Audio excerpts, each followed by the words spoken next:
의지하는 자는 시온산이 흔들리지 아니하고 영원히 있음 같도다. 산들이 예루살렘을 두름과 같이 여호와께서 그의 백성을 지금부터 영원까지 두루시리로다. 아멘. 하나님 아버지 감사합니다. 오늘 또 주님 앞에 나올 수 있는 은혜를 주셔서 감사합니다. 예배할 수 있는 축복을 주셔서 감사합니다. 하나님의 성령으로 충만케 하여 주시옵소서. 하나님께 영광이 될 예배를 드릴 수 있도록 우리의 마음과 생각을 지켜주시고 온전히 하나님께만 영광되도록 인도하여 주시옵소서. 그리고 우리 예배를 드리는 모든 성도들에게 하나님 만나게 하시고 주의 말씀 듣게 하시고 주의 은혜로 충만케 하여 주시옵소서. 예수님 이름으로 감사하며 기도하옵나이다. 아멘.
신앙 고백 드리겠습니다. 전능하사 천지를 만드신 하나님 아버지를 내가 믿사오며 그 외아들 우리 주 예수 그리스도를 믿사오니 이는 성령으로 잉태하사 동정녀 마리아에게 나시고 본디오 빌라도에게 고난을 받으사 십자가에 못 박혀 죽으시고 장사한 지 사흘 만에 죽은 자 가운데서 다시 살아나시며 하늘에 오르사 전능하신 하나님 우편에 앉아 계시다가 저리로서 산자와 죽은 자를 심판하려 오시리라. 성령을 믿사오며 거룩한 공회와 성도가 서로 교통하는 것과 죄를 사하여 주시는 것과 몸이 다시 사는 것과 영원히 사는 것을 믿사옵나이다. 아멘.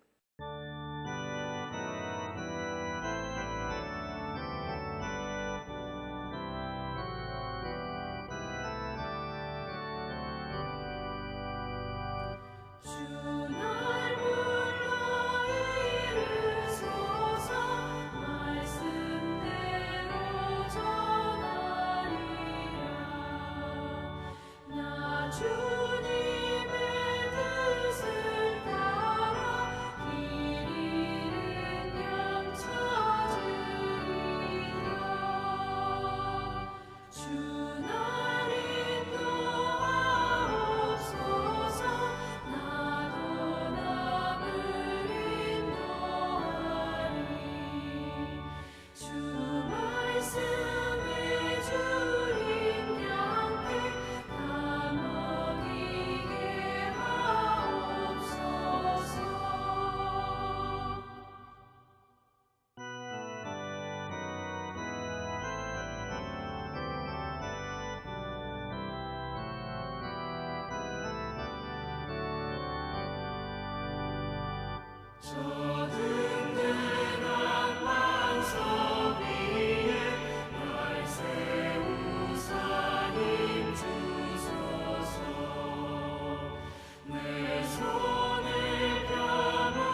참 좋으신 아버지 하나님, 2월의 첫 주일을 허락하여 주심에 감사드립니다.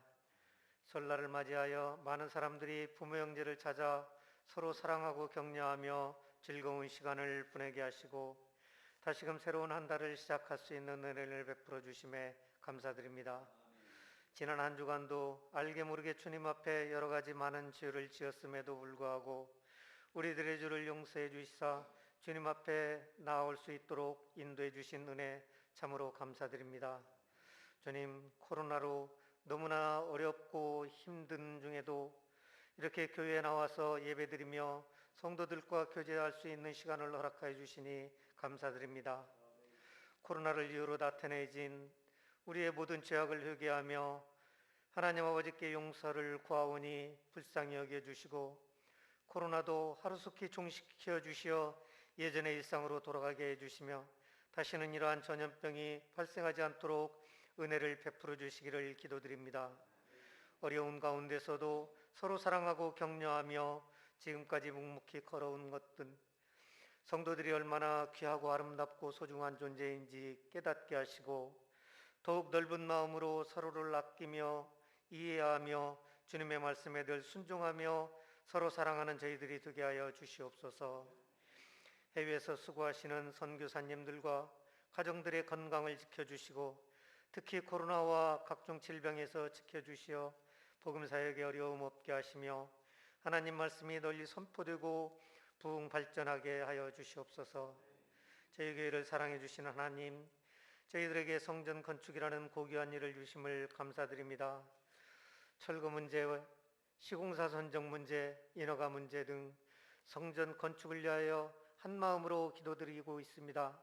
순조롭게 진행되고 좋은 결정을 할 수 있도록 인도하여 주시옵소서. 저희 교회를 든든한 반석 위에 견고히 세워주시고 부흥 성장할 수 있도록 인도하여 주시옵소서. 주일 오후 예배와 각 주일학교 예배가 하루속히 정상화되게 하옵소서. 사랑하는 주의 성도들이 믿음 안에서 간건케 하시고 하시는 사업과 직장과 가정 위에 늘 하나님의 은혜가 충만케 하여 주시옵소서. 사랑으로 하나가 되는 은혜를 주시옵시고 영적인 침체를 벗어나게 하시고 기도로 뜨거워지는 교회와 성도들이 되게 하여 주시옵소서. 교회의 각 기관과 수고하는 손길들을 기억하시고 헌신 봉사할 때 하나님께서 주시는 지혜와 사랑으로 맡은 바 직분을 잘 수행할 수 있도록 은혜 내려 주시옵소서. 저들의 수고와 성령의 역사하심으로 늘 승리하는 예배가 되게 하시고 교회가 더욱 든든하게 세워지게 하옵소서. 병마와 싸우고 있는 성도들에게 치유의 역사가 있게 하시옵시고 믿음의 시험을 당하는 이에게는 성령님께서 함께하여 주셔서 믿음이 회복되게 하시고 물질로 고통받는 성도들에게는 차고 넘치는 복을 허락하시어 간구하는 모든 것이 응답받는 은혜가 있게 하옵소서. 이 시간 말씀을 전하는 목사님께 성령 충만함의 은혜를 베풀어 주시어 우리의 마음이 활짝 열리고 오직 하나님께로만 영광 올려드리는 참된 예배가 되게 하옵시고 말씀의 역사가 일어나게 하여 주시옵소서. 예배를 위해 특성으로 찬양드리는 장로님과 함께하는 성도들에게 한없는 은혜 내려 주시옵시고 사랑과 격려를 아끼지 않으시고 우리의 작은 신음소리에도 응답하시는 우리 주 예수 그리스도의 거룩한 이름으로 기도드리옵나이다. 아멘.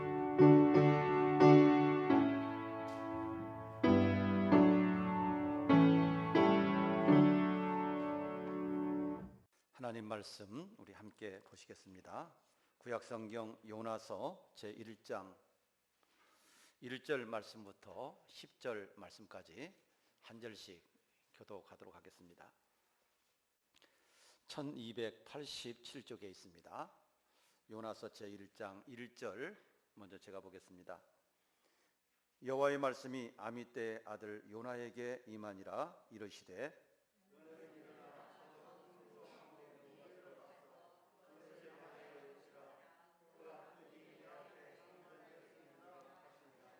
그러나 요나가 여호와의 얼굴을 피하려고 일어나 다시스로 도망하려 하여 욥바로 내려갔더니 마침 다시스로 가는 배를 만난지라.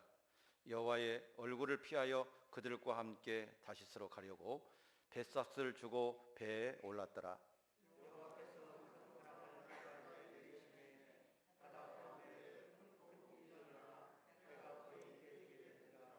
사공들이 두려워하여 각각 자기의 신을 부르고 또 배를 가볍게 하려고 그 가운데 물건들을 바다에 던지니라. 그러나 요나는 배 밑층에 내려가서 누워 깊이 잠이 드니라.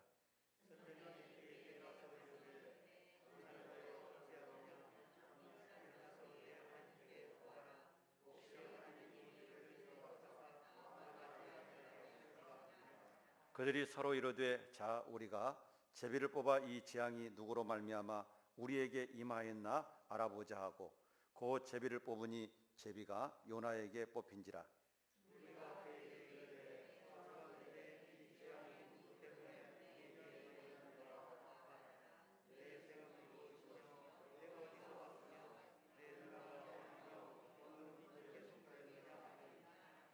그가 대답하되 나는 히브리 사람이요 바다와 육지를 지으신 하늘의 하나님 여호와를 경유하는 자로라 하고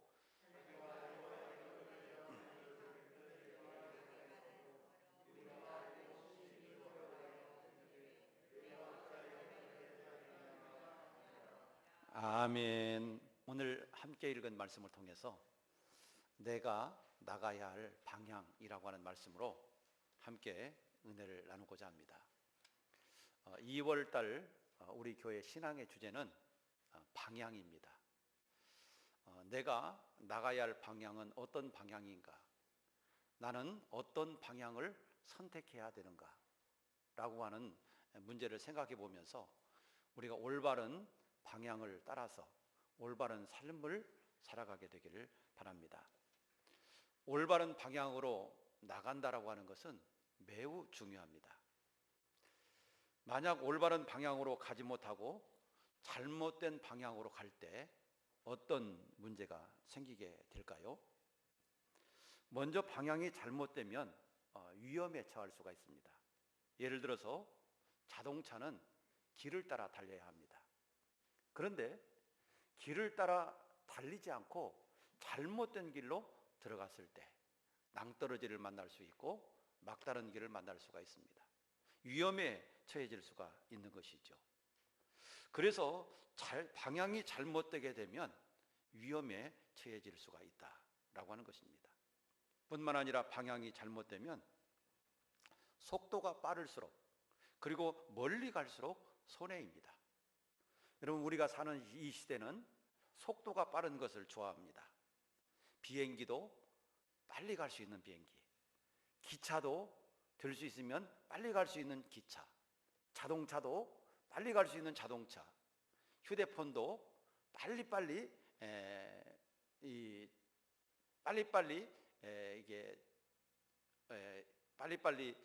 이게 나타나는 그거 보고 뭐라고 하겠습니까? 빨리빨리 실행이 되어지는 그런 휴대폰, 컴퓨터도 그러죠. 느릿느릿하면 답답해합니다. 빨리빨리 실행이 돼야 됩니다. 요즘 시대는 빠른 것을 좋아하는 시대입니다. 그러나 방향이 잘못되었을 때 빨리 간다고 해서 좋은 게 아니에요. 멀리 갔다고 해서 좋은 게 아니에요. 왜냐하면 그만큼 되돌아오는데 시간이 걸리기 때문입니다. 여러분 질병도 오래된 질병은 잘 고쳐지지 않습니다. 약을 오래오래 복용해야 되는 것을 보게 됩니다. 여러분 그렇기 때문에 중요한 것은 빠른 게 중요한 게 아니고 멀리 많이 간 게 중요한 게 아닙니다. 옳은 방향을 따라서 얼마나 갔느냐라고 하는 것이 중요합니다. 또한 잘못된 방향으로 내가 갔을 때 내가 원하지 않는 목적지에 도달할 수가 있습니다. 반대로 말씀드리면 내가 원하는 목적지에 갈 수 없다는 얘기죠. 여러분, 우리가 방향을 올바로 잡을 때 내가 원하는 목적지에 안전하게 도착할 수가 있다라고 하는 사실입니다. 우리가 올바른 방향으로 가지 못했을 때 위험에 처해질 수가 있습니다. 내가 원하는 방향으로 가지 못할 수도 있습니다. 내가 원하는 목적지에 도착하지 못할 수가 있다라고 하는 사실이죠. 그렇기 때문에 우리가 올바른 방향을 선택해서 간다라고 하는 것은 너무나도 중요합니다. 이런 까닭에 우리는 항상 점검을 해야 될 것이 있습니다. 내가 지금 가는 길이 올바른 방향인가? 나는 지금 옳은 길을 가고 있는가? 나의 삶은 지금 올바른 방향으로 가고 있는가? 수시로 점검을 해봐야 될 줄로 압니다. 왜냐하면 우리가 올바른 방향으로 가다가도 순식간에 곁길로 갈 수가 있습니다. 순식간에 잘못된 방향으로 갈 수가 있습니다. 그렇기 때문에 우리가 올바른 방향으로 갔다고 해도 때때로 수시로 내가 지금 제대로 가고 있는지, 올바른 방향으로 가고 있는지 점검해 봐야 될 필요가 있다라고 하는 사실입니다. 성경에 보면 가야 할 방향으로 제대로 가지 못해서 어려움을 당한 사람들이 많이 있습니다. 예를 들어서 아담과 하와도 올바른 방향으로 가야 되는데 잘못된 방향으로 간 거예요. 하나님이 먹지 말라 한 선악과를 먹게 된 것이죠. 여러분, 아담과 하와의 올바른 방향은 선악과를 먹지 않는 겁니다. 그게 올바른 방향으로 가야 될 것입니다. 그런데 그는 잘못된 방향으로 갔어요. 선악과를 먹는 길로 갔죠. 그렇기 때문에 얼마나 많은 위험에 빠졌고 얼마나 많은 손해를 겪고 얼마나 많은 힘든 삶을 살아야 했습니까? 또한 우리가 성경에서 보면 아간이라고 하는 사람도 올바른 방향으로 가지 못한 사람이에요. 여리고성을 점령했을 때 금, 은, 모든 철 이런 것들은 다 하나님의 것으로 구분을 했습니다. 그런데 아간은 욕심이 생겨서 그만 금덩이를 자기 장막 속에 숨겨두었죠. 여러분, 올바른 방향으로 가지 못하고 자기의 욕심을 따라 갔을 때 그는 실패한 삶을 살 수밖에 없었고 모든 사람에게 돌을 맞아 죽어야 되는 이런 위험한 일에 빠지게 되었다라고 하는 사실입니다. 여러분, 오늘 본문 말씀 속에서도 보면 요나도 올바른 방향을 쫓아서 살지 못한 사람입니다. 자, 오늘 본문 말씀 속에서 보시면 하나님은 요나에게 이렇게 말씀하십니다. 너는 일어나 저 큰 성읍 니느웨로 가라. 그리고 그것을 향해서 외치라. 악독이 내 앞에 상달하였느니라. 하나님께서 요나에게 하신 말씀은 니느웨로 가라는 겁니다. 그리고 하나님의 말씀을 외치라는 겁니다. 왜냐하면 그 성읍이 너무나도 악해서 그 악이 내게까지 상달되었다라고 하는 것입니다. 자, 그런데 요나는 어떻게 했습니까? 하나님이 말씀하시는 곳으로 가기 싫었습니다. 그래서 하나님이 가라 하시는 니느웨로 가지 않고 반대 방향으로 나갔습니다. 다시스로 가기를 원했습니다. 그리고 요바라고 하는 항구로 내려가서 배삭스를 주고 다시스로 가는 배를 탔습니다. 그러나 얼마 가지 못해서 요나가 탄 배는 더 이상 항해할 수가 없었고 더 이상 앞으로 나갈 수가 없었습니다. 왜냐하면 하나님께서 큰 폭풍으로 요나의 앞길을 막으셨기 때문입니다. 사랑하는 여러분, 오늘 본문 말씀을 보면서 요나가 나가야 될 방향은 어떤 방향이었을까요? 또한 요나를 보면서 우리가 나가야 될 방향은 어떤 방향이겠습니까? 방향을 잘 설정한다라고 하는 것은 너무나도 중요하고 올바른 방향으로 나간다라고 하는 것은 너무나도 중요한 일입니다. 그래서 우리는 오늘 요나를 보면서 어떤 길로 가야 올바른 방향으로 나가는 것인지 우리가 생각해 보면서 함께 은혜를 나누도록 하겠습니다. 하나님께서 오늘 말씀을 통해서 요나에게 주신 말씀은 무엇입니까? 그것은 너는 일어나 니느웨로 가라. 너는 일어나 니느웨로 가라. 여러분, 이것이 요나에게 주신 하나님의 말씀입니다. 그렇다면 요나가 지금 나가야 될 방향은 어떤 방향이겠습니까? 하나님의 말씀을 따라서 니느웨로 가는 것일 것입니다. 하나님은 요나에게 니느웨로 가라 말씀하시는데, 니느웨는 어떤 도시였습니까? 오늘 본문 말씀 2절에 보시면 이렇게 기록하고 있습니다. 너는 일어나 저 큰 성읍 니느웨로 가서 그것을 향하여 외치라. 그 악독이 내 앞에 상달되었음이니라. 자, 여기서 보면 니느웨가 어떤 도시인지를 알 수가 있어요. 자, 먼저 니느웨는 큰 성읍이다 그랬습니다. 저 큰 성읍 니느웨라고 말씀하고 있습니다. 니느웨는 큰 도시였어요. 큰 도시. 자, 이 니느웨가 얼마만한 도시였는가? 고고학자들에 의하면 그렇습니다. 1842년에 고고학자들이 니느웨라고 하는 도시를 발굴을 했는데, 그 발굴 작업 결과 이런 결과를 찾아냈습니다. 그 니느웨에는 큰 궁전이 있었다는 사실을 발견했습니다. 그래서 궁전의 흔적을 발견을 했고, 또한 그 주위에 수천 개의 묘비가 있었다는 것을 발견을 했습니다. 그래서 니느웨 외곽 쪽에 수천 개의 묘비가 있었던 것을 발견을 했고, 또 니느웨 시에 이 성벽의 높이를 발견했는데, 그 성벽의 높이가 무려 30m쯤 되는 높이라고 합니다. 30m면 오늘날 건물 10층 높이 정도가 되는 거죠. 자, 그리고 성벽의 넓이는 마차 4대가 동시에 달릴 수 있는 그런 넓이라고 합니다. 마차 4대가 동시에 달릴 수 있다고 하는 것은 오늘날 도로로 말하면 4차선인 거예요. 4차선이 나 있는 거예요. 성벽 위로 말입니다.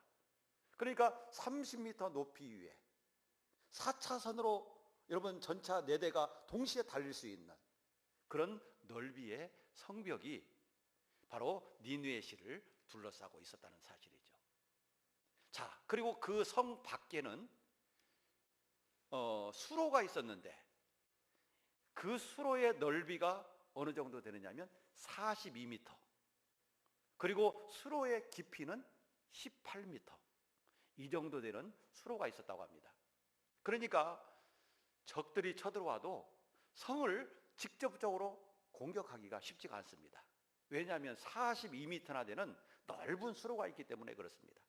그리고 깊이도 무려 18m나 되는 겁니다. 여러분, 큰 배가 들락거리는데 필요한 물 높이가 약 6m입니다. 6m 이상만 되면 큰 배도 드나들 수가 있는 거예요. 그런데 하물며 18m라고 하니까 얼마나 깊은 수로가 그 성을 둘러싸고 있는 것입니까? 이 정도로 니느웨 성은 튼튼하고 견고하고 넓고 그런 성벽을 가지고 있는 도시였어요. 자, 그리고 그 외곽 주변에서 수천 개의 비석을 발견했다고 그랬는데, 이것은 그 도시의 인구가 얼만큼 많이 살았다라고 하는 것을 보여주고 있는 것입니다. 이 수천 개의 비석이 발견되는 것을 봤을 때 아마도 그 도시의 인구는 평균 30만 명 이상이 거주했을 것이다 라고 보고 있는 거예요. 오늘날의 30만 명이면 뭐 중소도시의 소도시에 불과하죠. 그러나 옛날 이 요나 시대 30만 명이라고 하면 엄청나게 큰 대도시인 거예요. 그 먼 옛날에 30만 명이 니느웨에 살았다. 이것은 엄청나게 큰 도시라는 사실이죠. 자, 그래서 오늘 본문 말씀 속에서 보면 니느웨가 어떤 성인가? 저 큰 성읍 니느웨다. 하나님은 이렇게 말씀하고 있는 겁니다. 자, 그런데 문제는 이렇게 큰 성읍인데 이 성읍에 사는 사람들이 악했다라는 거예요. 그래서 2절 하반절 말씀에 보면 그 악독이 내 앞에 상달하였네. 그 악독이 내 앞에까지 상달했다. 여러분, 이것은 악독이 너무 많아서 하나님 앞에까지 이르게 되었다. 하나님 앞에까지 쌓일 정도로 그 악이 많았다는 사실이에요. 우리가 비슷한 예를 성경에서 하나 찾아볼 수가 있는데, 창세기 18장에 보시면 하나님께서 소돔과 고모라를 멸하시기 전에 아브라함을 찾아가십니다. 그리고 아브라함에게 소돔과 고모라를 멸할 계획을 말씀하시죠.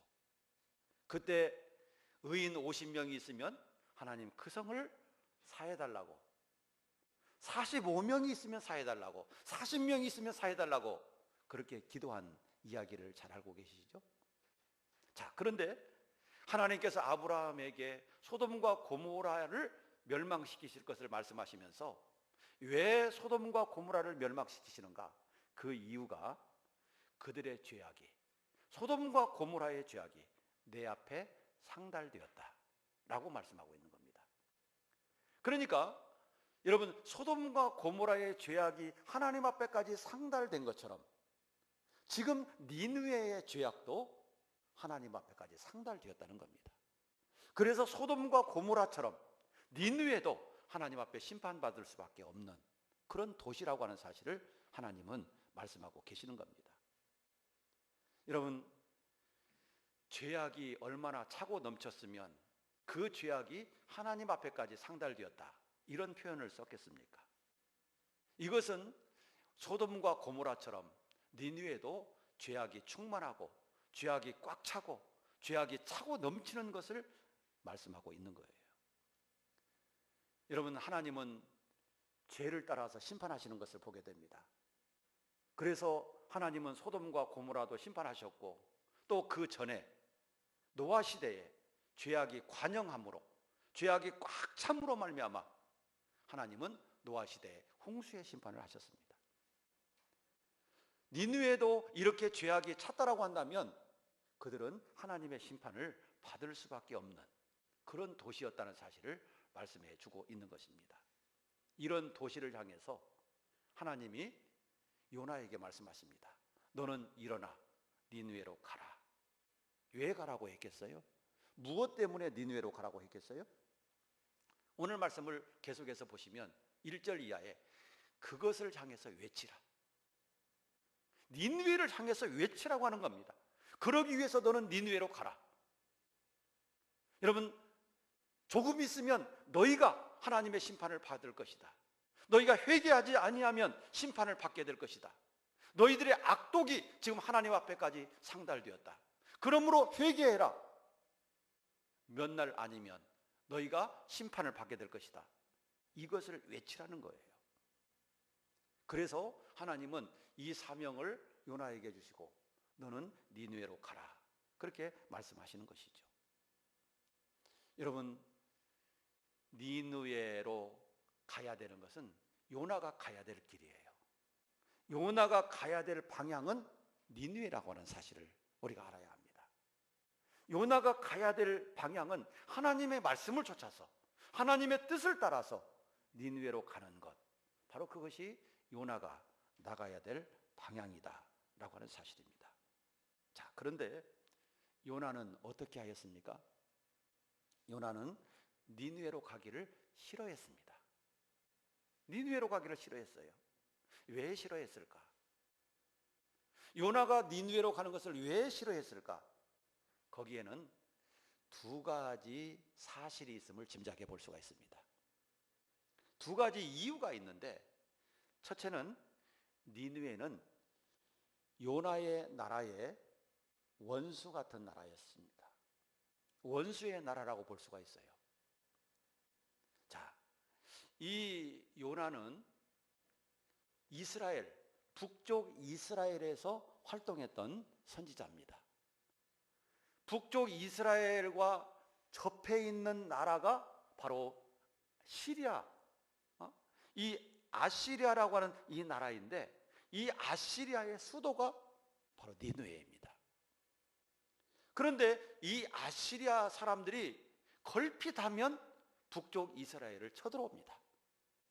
그래서 이스라엘 민족을 괴롭히고 죽이고, 양과 소를 키워놓으면 다 뺏어가고, 농사 지어놓으면 다 탈취해가고, 이런 짓을 일삼았던 거예요.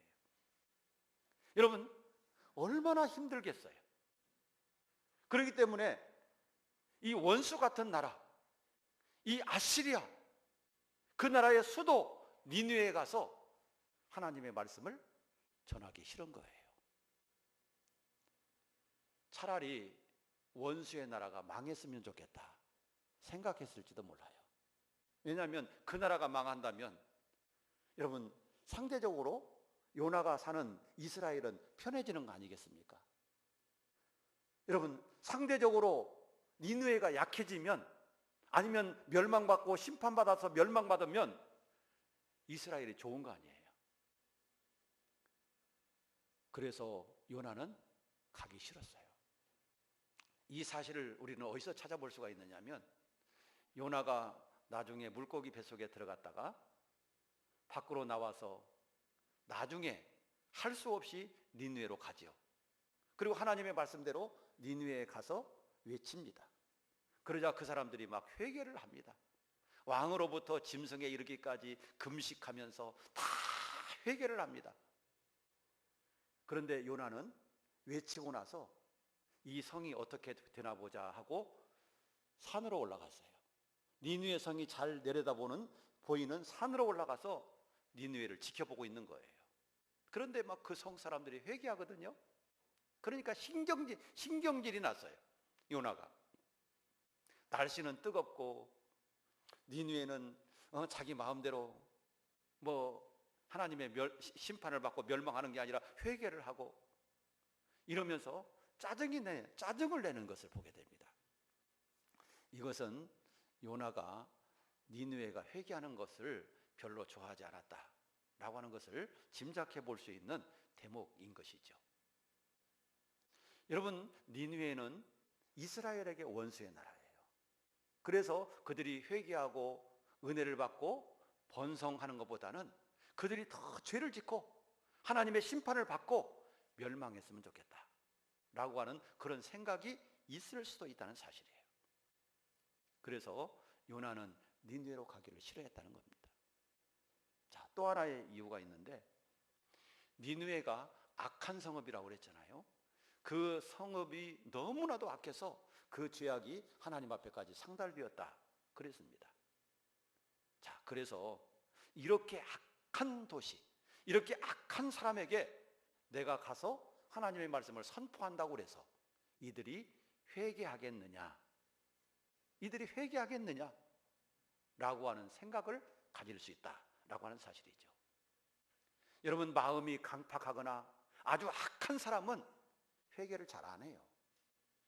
그런데 이 도시가 너무나도 악해서 그 악이 하나님 앞에까지 상달될 만큼 악한 도시였다고 그랬어요.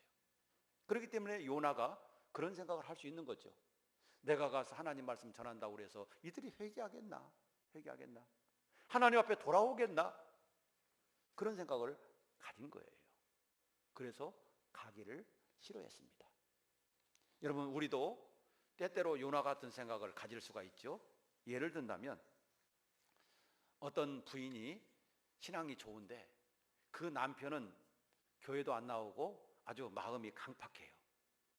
그런데 그 부인이 마음이 강팍한 자기 남편을 생각하기를, 내 남편은 무슨 일이 있어도 예수 안 믿을 거야. 그러니 복음을 전해봐야 소용없어. 그렇게 생각하고 아예 복음을 전할 생각도 안 할 수 있다는 것이죠. 왜? 내 남편은 성격이 너무 강해서 말해봐야 소용없어. 이 생각이 꽉 들어차 있기 때문에 아예 복음을 전할 생각을 안 하는 거예요. 그럴 수 있다는 얘기예요. 또 반대로 남편이 신앙이 좋은데 부인은 교회를 안 나오는 분도 있어요. 그런데 남편이 자기 부인 생각하기를, 자기 아내는 고집이 세. 그래가지고 무슨 말을 해도 안 들을 것 같아. 그렇기 때문에 내 아내는 고집이 세서 무슨 말을 해도 안 들을 거니까 복음을 전해봐야 소용없을 거야. 이 생각을 하고 아예 교회 가자고 복음을 전하고 예수 믿자고 권면도 안 해보는 그런 경우도 있다. 또한 이런 경우도 있을 거예요. 내 이웃집에 사는 아무개 엄마는 미신을 열심히 섬겨요. 점을 보러 열심히 다니고 미신을 열심히 섬기고 우상을 섬기고 이러기 때문에 이 여자는 교회 가자고 해봐야 소용없을 거야. 그러니까 아예 뭐 입도 뻥끗 할 필요가 없겠지. 이런 생각을 가질 수 있다는 사실이죠. 요나도 똑같은 생각을 한 거예요. 요나도. 니느웨 사람들은 악하고 그 악독이 하늘에 상달되고 하나님께 이를 만큼 악한 사람들이기 때문에 내가 가서 하나님의 말씀을 전한다 해도 그들이 과연 회개할까? 그들이 돌아올까? 이 생각을 할 수 있다는 사실입니다.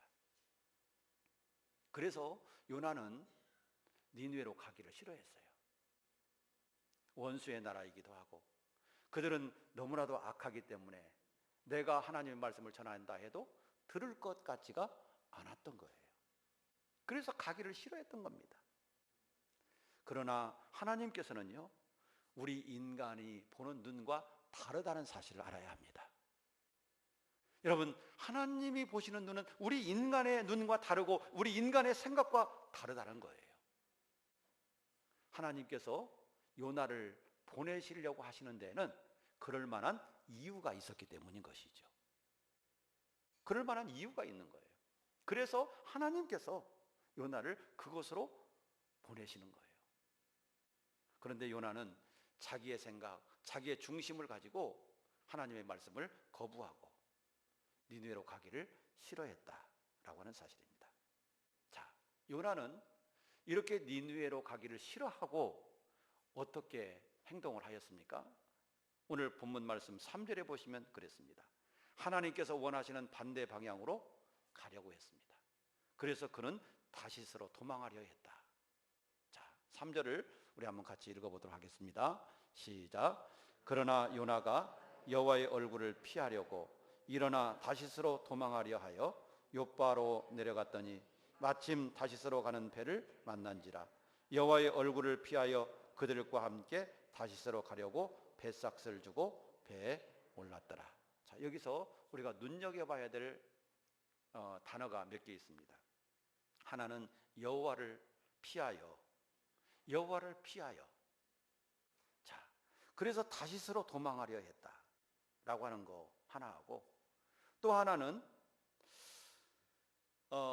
이 욥바라고 하는 항구에서 다시스로 가는 배를 순전하게 만났다라고 하는 이 부분을 우리가 간과하면 안 됩니다. 여러분, 여기서 여호와의 얼굴을 피하려고 했다라고 하는 이것은 하나님의 말씀을 불순종하고 하나님을 거역하는 것을 말합니다. 하나님이 원하시는 것과 반대 방향으로 가는 것을 말하는 겁니다. 하나님의 뜻대로 하지 않겠다는 겁니다. 이게 하나님의 얼굴을 피하려고 하는 거예요. 그러나 하나님의 얼굴을 피한다고 해서 피할 수가 있겠습니까? 하나님의 얼굴을 피하려고 한다고 해서 피할 수 있는 게 아니에요. 왜냐하면 하나님은 어디나 계시는 하나님이시기 때문입니다. 하나님은 이스라엘에게도 있고 다시스로 도망가면 거기 다시스에도 하나님은 계시잖아요. 하나님은 어디든지 계시는 그런 하나님이기 때문에 여러분, 하나님의 얼굴을 피할 수가 없는 거예요. 그럼에도 불구하고 요나의 생각은 다시스로 도망가면 하나님의 얼굴을 피할 수 있을 걸로 생각을 한 겁니다. 이건 요나의 잘못된 생각이에요. 자, 그래서 요나는 하나님의 얼굴을 피하기 위해서 다시스로 가려고 하는 목적을 가지고 욥바라고 하는 항구로 내려갔습니다. 그런데 욥바라고 하는 항구에 도착해서 보니까 그 항구에 배가 하나 있는데 그 배가 마침 어디로 가는 배예요? 다시스로 가는 배였다. 항구로 가보니까 다시스로 가는 배가 마침 있는 거예요. 마침 있는 거예요. 여기서 다시스는요, 오늘날의 스페인을 말합니다. 여러분, 니느웨라고 하는 도시는 이스라엘 북쪽에 지금 현재로서는 시리아라고 하는 그 땅이죠. 얼마 전에 우리 한국 국가대표 시리아하고 축구했죠. 여러분, 그 시리아가 있는 땅이고, 이 다시스는요 지중해를 건너서 저 서쪽에 스페인 그곳을 다시스라고 합니다. 그런데 시리아 쪽으로 가야 되는데, 북쪽으로 올라가야 되는데, 요빠라고 하는 항구에서 배를 타고 지금 서쪽 끝으로 가는 거예요. 서쪽 끝으로 가는 거예요. 스페인으로 가려고 했던 거예요. 그런데 요빠라고 하는 항구에 가서 보니까 때마침 스페인으로 가는 배가 딱 있었던 겁니다. 요나가 이 상황 속에서 무슨 생각을 했을까요? 내가 다시스로 가려고 하는데 다시스로 가는 배가 있었기 때문에 마침 잘 됐다. 일이 순수하게 풀리는구나. 순조롭게 풀리는구나. 형통하게 풀리는구나. 그렇게 생각을 당연히 했을 거예요. 그래서 배삭을 주고 그가 배에 올랐다 라고 성경은 말씀하고 있습니다. 여러분, 요빠라고 하는 항구에서 자기가 원하는 목적지에 가기 위해서 그는 요빠라고 하는 항구로 갔는데, 요빠에서 다시스로 가는 배를 만난 거죠. 순전하게 만난 거예요.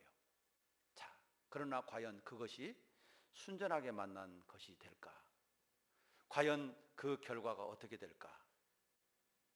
여러분, 4절 말씀에 보면 이렇게 기록하고 있습니다. 한번 4절을 또 같이 읽어보겠습니다. 시작. 여호와께서 큰 바람을 바다 위에 내리시매 바다 가운데 큰 폭풍이 일어나 배가 거의 깨지게 된지라. 여러분, 요빠의 항구에 있을 때만 해도 요나는 순전하게 만났다, 때마침 잘 만났다, 일이 순하게 풀리는구나, 일이 형통하게 풀리는구나, 그렇게 생각을 했을 거예요. 그리고 배에 올라서 배를 타고 가는데 요나가 탄 배는 얼마 가지 않아서 큰 폭풍을 만났다. 그래서 더 이상 갈 수 없었다. 요나가 탄 그 배는 갈 수 없을 뿐만 아니라 배가 거의 깨지게 되었다. 배가 산산조각나게 생겼다 라고 하는 것입니다. 여러분, 얼마나 바람이 불고 요동을 치면 배가 깨질 것이라고 생각을 했겠습니까? 물론 오늘날과 같이 철갑선으로 만든 그런 배라면 뒤집히기는 해도 깨지지는 않죠. 그러나 옛날에는 전부 다 나무로 만들었잖아요. 나무로 이어붙여서 만든 그런 배이기 때문에 이렇게 요동을 치면 그 배가 깨질 수가 있는 거예요. 얼마나 요동치고 얼마나 바람이 불고 얼마나 풍랑이 심하면 그 배가 깨질 정도로, 파손이 될 정도로 위태위태했겠습니까? 요나가 요빠에서 다시스로 가는 배를 만났을 때만 해도 잘 됐다, 일이 순전하게 풀리는구나 생각을 했는데, 지금 이 상황을 닥치고 나서 보니까 그때 잘 된 것이 절대로 잘 된 것이 아니었다라고 하는 것이죠. 여러분, 차라리 다시스로 가는 배를 만나지 않은 것, 그것이 잘 된 것일 수 있어요. 그러지 않겠습니까?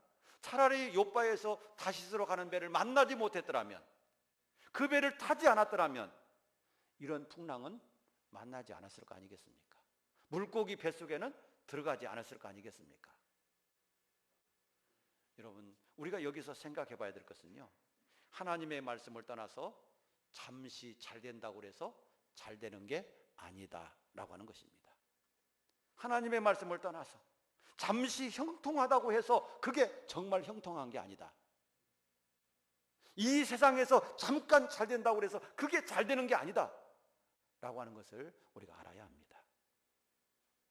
여러분, 하나님을 떠나서 우리가 다른 방향으로 가다가 조금 일이 잘 풀린다고, 일이 형통하게 된다고 좋다고 박수칠 일이 아니라는 얘기예요. 언제 무슨 일을 만날지 아무도 알 수가 없어요. 요나가 탄 배는 하나님께서 내리신 폭풍으로 인해서 더 이상 갈 수가 없었고, 배가 깨질 지경이 되자 배 위에서는 난리가 났습니다. 먼저 중요한 물건들을 다 바다에 내 던졌습니다. 요바에서 스페인까지 가자면 먼 거리잖아요. 또 다른 나라로 가는 거잖아요. 그렇기 때문에 거기에는 중요한 물건들이 많이 실렸을 거예요. 장사를 하는 사람, 무역을 하는 사람, 뭐 볼일을 보러 가는 사람, 별의별 사람들이 다 있을 거예요. 귀중품도 많이 있을 거예요. 그런데 그 모든 것들을 다 바다에 던져야 했습니다. 조금이라도 배를 가볍게 하기 위해서 모든 걸 다 던져야 했습니다. 자, 그래도 소용이 없자 자기의 신들을 부르기 시작했습니다. 각자 자기가 믿는 신들의 이름을 부르면서 살려달라고 기도하기 시작한 겁니다. 그래도 소용이 없었습니다.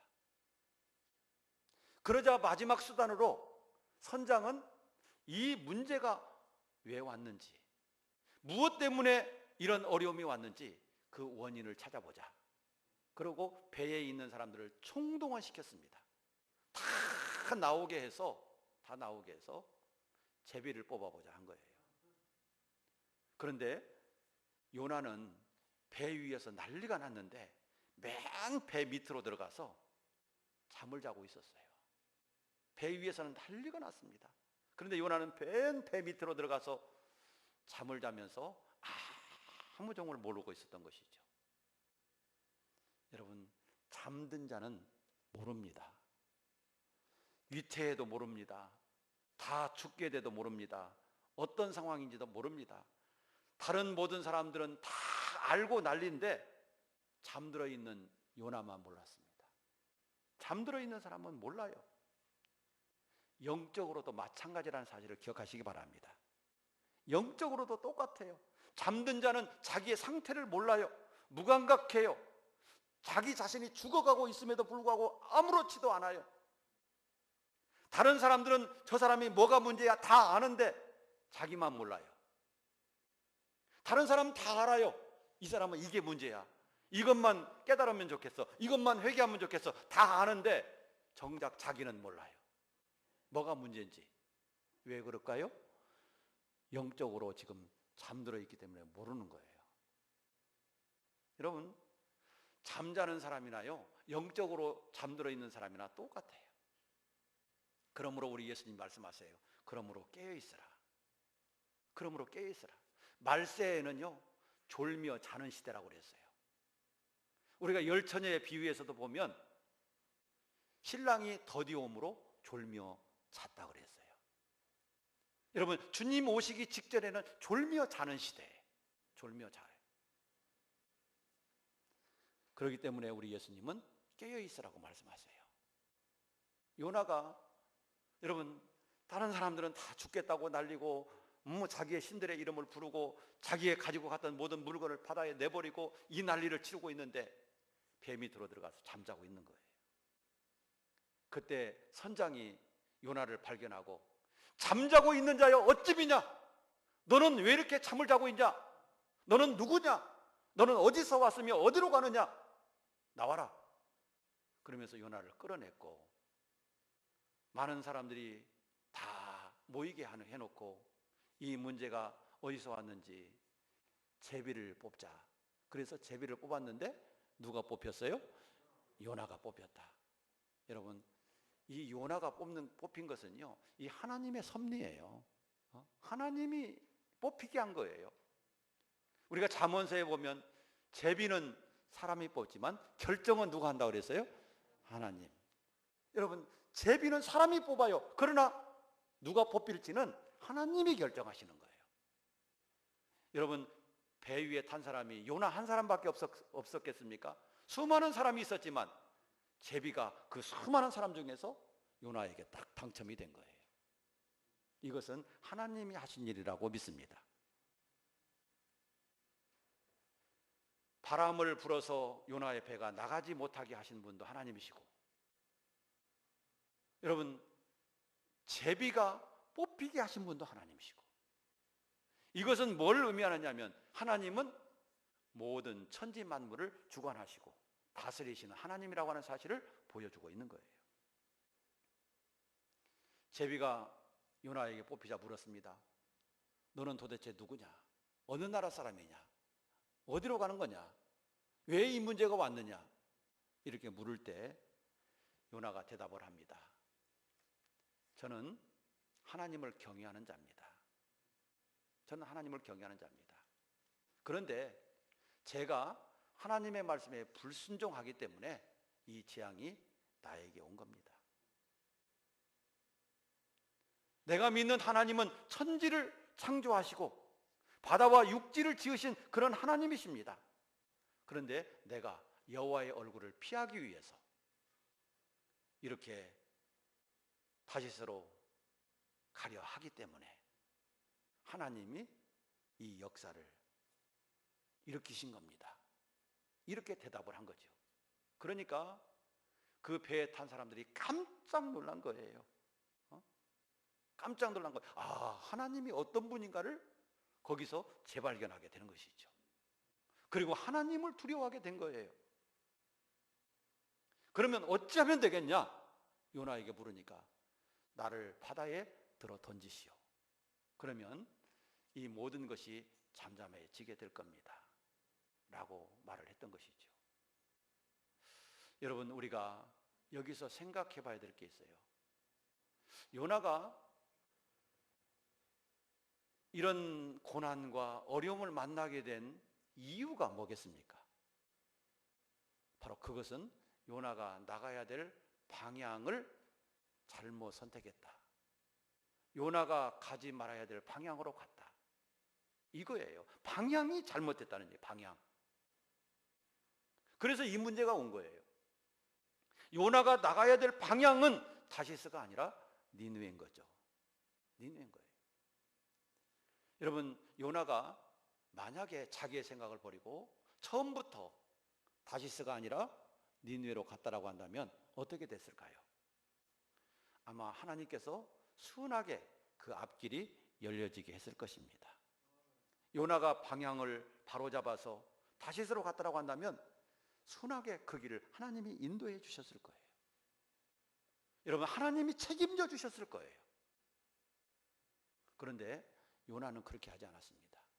하나님의 낯을 피하기 위해서 하나님이 원하지 않는 반대 방향으로 자기 자신의 생각과 자기 자신의 뜻을 쫓아서 반대 방향으로 가게 된 겁니다. 그러다가 이 어려움을 만났고 풍랑을 만나고 물고기 뱃속에 들어가고 그 고난을 받게 되었다라고 하는 사실입니다. 요나의 가장 큰 문제는 하나님의 반대되는 방향으로 갔다는 거예요. 하나님을 거역하고 다른 길로 가다가 이런 어려움을 만난 거예요. 여러분, 우리가 여기서 교훈 받아야 될 게 있어요. 그러면 우리가 나가야 될 방향은 어딘가라고 하는 것입니다. 우리가 나가야 될 방향은 어딘가? 여러분, 내가 나가야 될 방향은요, 내가 원하는 곳이 아님을 믿으시기 바랍니다. 내가 원하는 곳이 아니다. 요나가 원하는 곳은 어디였어요? 다시스예요. 하나님이 원하는 곳은 어디예요? 니느웨죠. 그런데 요나는 자기가 원하는 곳 다시스로 가려 했어요. 이게 문제일 거예요. 여러분, 내가 나가야 될 방향도 내가 원하는 방향이 아니에요. 내가 원하는 방향으로 가면 안 돼요. 하나님이 원하시는 방향으로 가야 된다. 여러분, 하나님이 원하시는 방향으로 내가 나가야 돼요. 그게 내가 가야 될 길이에요. 내가 편안히 안주할 수 있는 곳으로 가면 안 돼요. 내가 가야 될 방향은 그곳이 아닙니다. 여러분, 방향이 잘못되면 안위감만 못합니다. 방향이 잘못되면 위험한 일을 만날 수 있습니다. 내가 원하는 목적지에 절대 도달할 수가 없습니다. 빨리 가면 빨리 간 만큼, 멀리 가면 멀리 간 만큼 손해인 것입니다. 그래서 올바른 방향을 따라서 가야 합니다. 그러면 우리가 나가야 될 올바른 방향은 무엇인가? 그것은 하나님이 가라 하시는 방향으로 가는 것입니다. 하나님이 가라 하는 방향으로 가는 것, 그게 올바른 방향인 거예요. 하나님의 말씀을 따라서 가는 거예요. 그게 올바른 방향이에요. 하나님이 내게 사명을 주셨다면 그 사명을 이룰 수 있는 자리로 나가는 거예요. 그게 올바른 방향이에요. 그런데 하나님이 가라 하는 방향으로 가지 않고 내 마음대로, 내 생각대로, 나 편한 대로 다른 길로 가면 그게 잘못된 방향으로 가는 거거든요. 하나님이 나에게 이런 사명을 주셨는데 그 사명 감당하기 싫다고 다른 길로 나가는 거, 그게 잘못된 방향인 거예요. 우리가 나가야 될 방향은 하나님이 가라 하시는 곳으로, 하나님의 말씀을 따라서 하나님이 맡겨주신 사명의 길을 따라서 가는 거예요. 그게 우리가 나가야 될 올바른 방향인 것입니다. 오늘날 우리가 나가야 될 방향은요, 바로 이런 길입니다. 우리는 하나님의 말씀을 듣기 위해서 예배의 자리에 나와야 되고, 우리의 손을 들고 기도할 수 있는 기도의 자리로 나와야 되고, 하나님의 음성을 듣고 말씀을 들을 수 있는 말씀의 자리로 나와야 되고, 하나님의 뜻을 따라 살아갈 수 있는 그 길로 우리가 가야 합니다. 그럴 때 하나님께서 우리의 길을 순전하게 인도해 주실 것이고 우리의 삶을 책임져 주실 것입니다. 하나님이 가라 하셨으면 하나님이 책임져 주실 거예요. 그렇기 때문에 우리는 하나님을 믿고 하나님이 원하시는 길로 나갈 수 있게 되기를 바랍니다. 내가 원하는 그 길은, 여러분, 그 길로 가면 안 돼요. 지금은 좋은 것 같지만, 지금은 형통한 것 같지만, 잘 풀리는 것 같지만 하나님이 막으실 때가 있어요. 계속 가도록 놔두지 않아요. 계속 다시스까지 가도록 하나님이 절대 놔두지 않는다. 하나님이 반드시 막으신다. 그러면 그때 가서는 힘들어지는 거예요. 그래서 아예 처음부터 우리가 시행착오 겪지 말고 처음부터 아예 하나님의 말씀대로 믿음으로 사는 것이 지혜이고 나에게 복된 길임을 믿으시기를 바랍니다. 사랑하는 여러분, 2월달 우리 신앙의 주제는 방향이에요. 방향. 어느 방향으로 가야 되느냐, 어떤 방향으로 설정을 해야 되느냐, 이게 중요한데 항상 우리의 표대는 예수님이신 것을 기억하시기 바랍니다. 하나님의 나라인 것을 기억하시기 바랍니다. 하나님이 주시는 말씀이고 하나님이 주시는 사명이고 그 길을 따라서 가는 것이 내가 나가야 될 방향임을 믿으시기 바랍니다. 그럴 때 우리가 잘 되고 또 우리의 영혼이 잘 되고 하나님의 나라는 우리를 통해서 이루어지고 하나님의 영광은 우리를 통해서 나타나게 될 줄로 믿습니다. 이런 믿음의 삶을 사는 우리가 되기를 주의 이름으로 축복합니다. 기도하겠습니다. 하나님 아버지, 감사합니다. 우리는 오늘 요나서를 통해서 우리가 나가야 될 방향이 어떤 것인가를 깨달았습니다. 요나처럼 자기가 원하는 방향으로 나가는 것보다도 하나님이 원하시는 방향으로 나갈 수 있는 저희가 되게 하여 주옵소서. 그래서 정말 하나님이 기뻐하시는 믿음의 삶을 살게 하시고 하나님의 뜻을 이루면서 하나님이 주시는 축복을 받는 저희들의 삶이 되게 하여 주시옵소서. 예수님 이름으로 기도드리옵나이다. 아멘.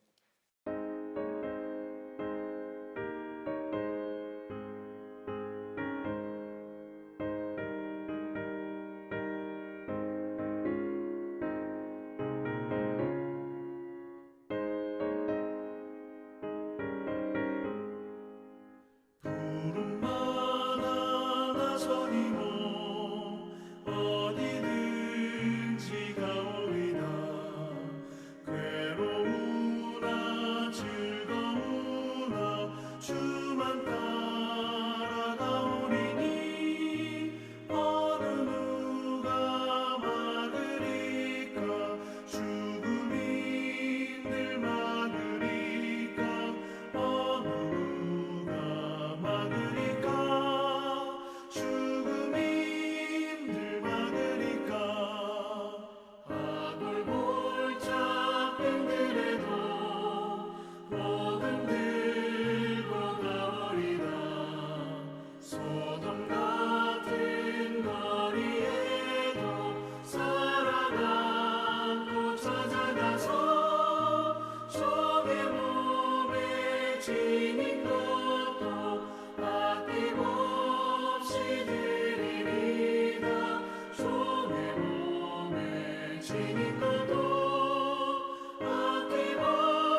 존귀 영광 모든 만세 주님 홀로 받으소서. 멸시천대 십자가는 제가 지고 가오리다. 이름 없이 빛도 없이 감사하며 섬기리다.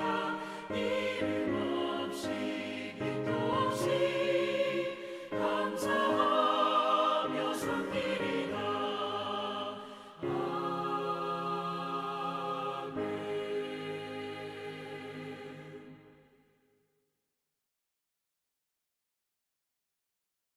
이번 주 암송하신 분들 한번 암송 들어보시면서 속으로 나도 한번 해보시기 바랍니다. 그럴 때 또 은혜가 될 줄로 믿습니다. 자, 한번 보시겠습니다.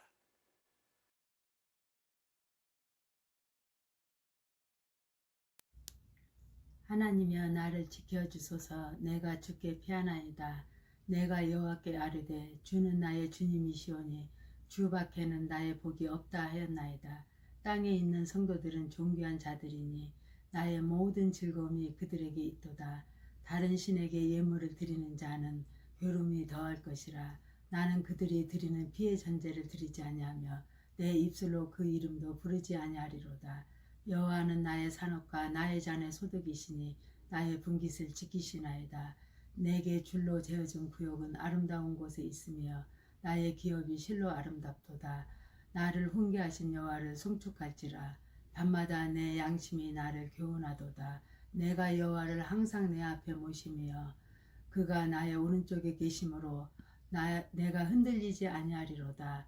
이러므로 나의 마음이 기쁘고 나의 영도 즐거워하며 내 육체도 안전히 살리니 이는 주께서 내 영혼을 수월에 버리지 아니하시며 주의 거룩한 자를 멸망시키지 않으실 것임이니이다. 주께서 생명의 길을 내게 보이시리니 주의 앞에는 충만한 기쁨이 있고 주의 오른쪽에는 영원한 즐거움이 있나이다. 시편 16편 말씀. 아멘. 하나님의 나를 지키소서. 내가 주께 피하나이다. 내가 여호와께 아뢰되 주는 나의 주님이시오니 주 밖에는 나의 복이 없다 하였나이다. 땅에 있는 성도들은 존귀한 자들이니 나의 모든 즐거움이 그들에게 있도다. 다른 신에게 예물을 드리는 자는 괴로움이 더할 것이라. 나는 그들이 드리는 피의 전체를 드리지 아니하며 내 입술로 그 이름을 부르지 아니하리로다. 여호와는 나의 산업과 나의 잔의 소득이시니 나의 분깃을 지키시니이다. 내게 줄로 되어 구역은 아름다운 곳에 있으며 나의 기업은 실로 아름답도다. 나의 훈계하시는 여호와를 송축할지라. 밤마다 내 양식이 나를 교훈하도다. 내가 여호와를 항상 내 앞에 모시며 그의 나의 오른쪽에 계심으로 내가 흔들리지 아니하리로다. 이러므로 나의 마음이 기쁘고 나의 영도 즐거워하며 내 육체도 안전히 살리니 이는 주께서 내 영혼의 수월에 버리지 아니하심으로 주의 거룩한 자를 멸망시키지 않으실 것이니이다. 주께서 생명의 길을 내게 보이시리니 주의 앞에는 충만한 기쁨이 있고 주의 오른쪽에는 영원한 즐거움이 있나이다. 시편 16편 1절에서 11절 말씀. 하나님이여 나를 지켜주소서. 내가 주께 피하나이다. 내가 여호와께 아뢰되 주는 나의 주님이시오니 주 밖에는 나의 복이 없다 하였나이다. 땅에 있는 성도들은 존귀한 자들이니 나의 모든 즐거움이 그들에게 있도다. 다른 신에게 예물을 드리는 자는 괴로움이 더할 것이라. 나는 그들이 드리는 피의 전제를 드리지 아니하며 내 입술로 그 이름도 부르지 아니하리로다. 여호와는 나의 산업과 나의 잔의 소득이시니 나의 분깃을 지키시나이다. 내게 줄로 재어준 구역은 아름다운 곳에 있으며 나의 기업이 실로 아름답도다. 나를 훈계하시는 여호와를 송축할지라. 밤마다 내 양심이 나를 교훈하도다. 내가 여호와를 항상 내 앞에 모심이여 그가 나의 오른쪽에 계심으로 내가 흔들리지 아니하리로다. 이러므로 나의 마음이 기쁘고 나의 영도 즐거워하며 내 육체도 안전히 살리니 이는 주께서 내 영혼을 스올에 버리지 아니하시며 주의 거룩한 자를 멸망시키지 않으실 것임이니이다. 주께서 생명의 길을 내게 보이시리니 주의 앞에는 충만한 기쁨이 있고 주의 오른쪽에는 영원한 즐거움이 있나이다. 시편 16장 말씀. 아멘. 35장 찬송 드리겠습니다.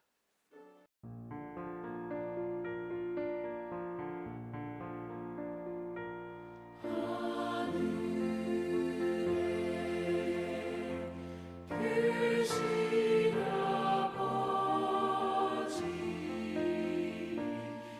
이름 거룩하사 주님 나라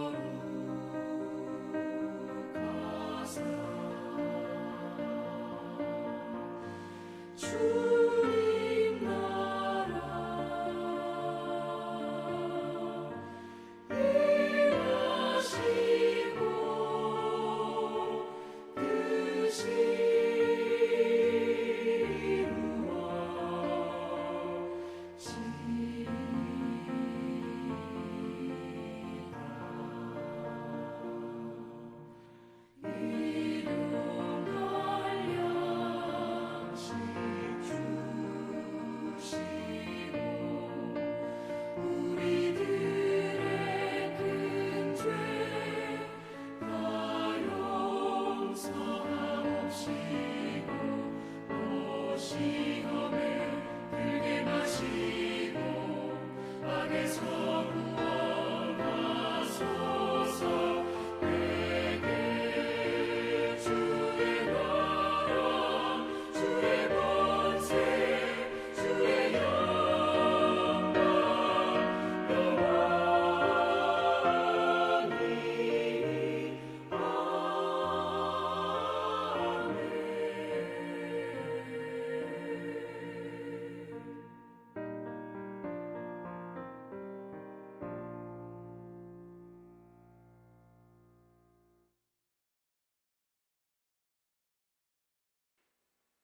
우리를 죄와 사망에서 구원하시기 위해서 십자가까지 지시고 피 흘리시고 당신의 생명을 우리를 위하여 아낌없이 내어주신 우리 구주 예수 그리스도의 은혜와 하나님 아버지의 거룩하신 사랑과 성령님의 감동, 감화, 교통, 위로 충만하심이 오늘 또 주 앞에 올라와 신령과 진정으로 예배를 드리는 우리 사랑하는 모든 성도들과 요나처럼 하나님의 말씀과는 반대되는 방향으로 나가지 아니하고 오직 예수 그리스도를 나의 목표로 삼고 하나님의 말씀을 따라서 하나님의 뜻을 따라서 하나님이 원하시는 방향으로 우리의 인생을 살아가기 소원하는 우리 사랑하는 모든 성도들 위에와 우리 성도들의 가정 위에 영원토록 함께 있을지어다.